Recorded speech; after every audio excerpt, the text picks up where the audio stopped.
nama saya Fadila Tri Agustin dengan NIM 2014-010083 dari jurusan Pendidikan Agama Islam Fakultas Tarbiyah dan Keguruan UIN Imam Bonjol Padang akan mempresentasikan tentang tugas dan tanggung jawab guru sebagai administrator, edukator, dan konselor. Happy watching!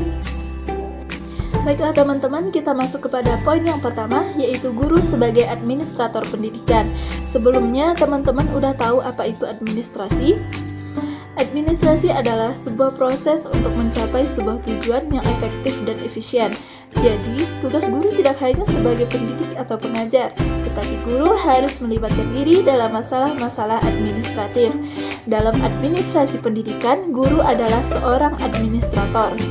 Tahu nggak teman-teman kalau administrasi pendidikan ini sangat penting? Kenapa? Karena tidak akan mengalami kemajuan sebuah sekolah jika tidak ada yang namanya administrasi pendidikan. Baiklah teman-teman, sekarang kita masuk kepada tugas dan tanggung jawab guru sebagai administrator pendidikan. Yang pertama, yaitu seorang guru harus menguasai program kegiatan belajar atau garis-garis besar program. Dan yang kedua, seorang guru harus bisa menyusun program kegiatan mengajar. Dan yang ketiga, seorang guru harus bisa menyusun satuan model pembelajaran dan pembagian waktu. Dan yang keempat, seorang guru harus bisa melaksanakan kegiatan tata usaha seperti pencatatan data murid. Jadi, seorang guru itu sangat dituntut untuk berpartisipasi dalam masalah-masalah administrasi pendidikan di sekolahnya, baik itu yang bersifat kurikuler maupun itu yang kurikulum.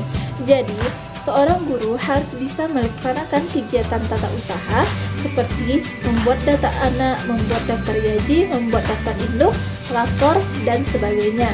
Dan seorang guru harus bisa mengkoordinasikan segala pekerjaannya dengan demokratis, sehingga tercipta suasana pekerjaan yang penuh dengan rasa kekeluargaan. Baiklah teman-teman, kita masuk pada poin yang kedua, yaitu guru sebagai edukator. Sebagai edukator, guru adalah seorang pendidik. Bagi seorang pendidik, guru adalah orang yang berjasa besar dalam sebuah masyarakat dan negaranya.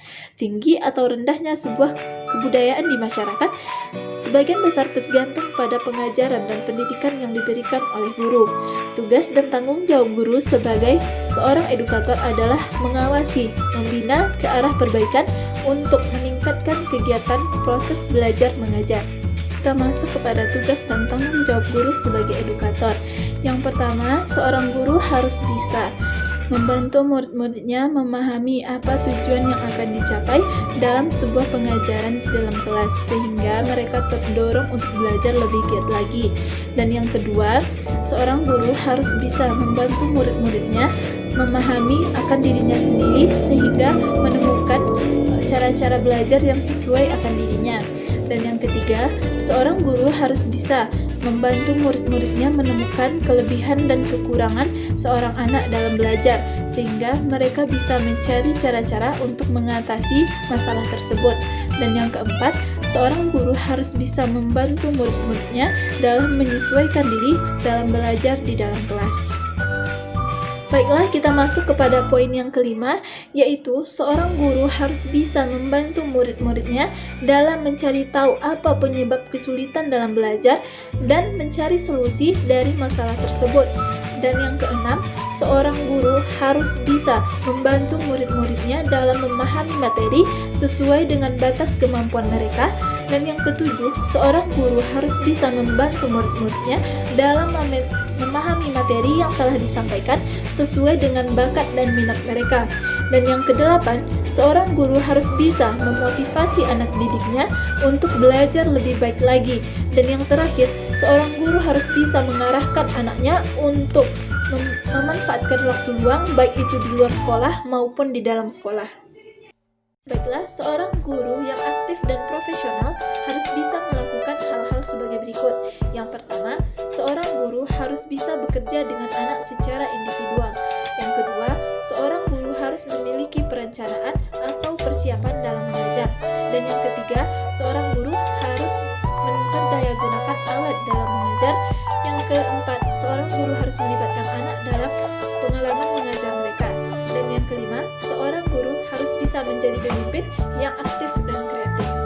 Baiklah teman-teman, kita masuk kepada poin yang ketiga, yaitu guru sebagai konselor. Sebagai seorang konselor, guru berkewajiban membantu siswa untuk menghadapi kesulitan-kesulitan yang sedang dihadapinya, baik itu yang berkenaan dengan proses belajar mengajar maupun kesulitan lainnya yang secara langsung atau tidak langsung berpengaruh pada pertumbuhan dan perkembangan siswa tersebut. Konselor merupakan bagian integral dari sebuah sekolah, sehingga posisi ini cukup penting karena untuk meningkatkan mutu sekolah.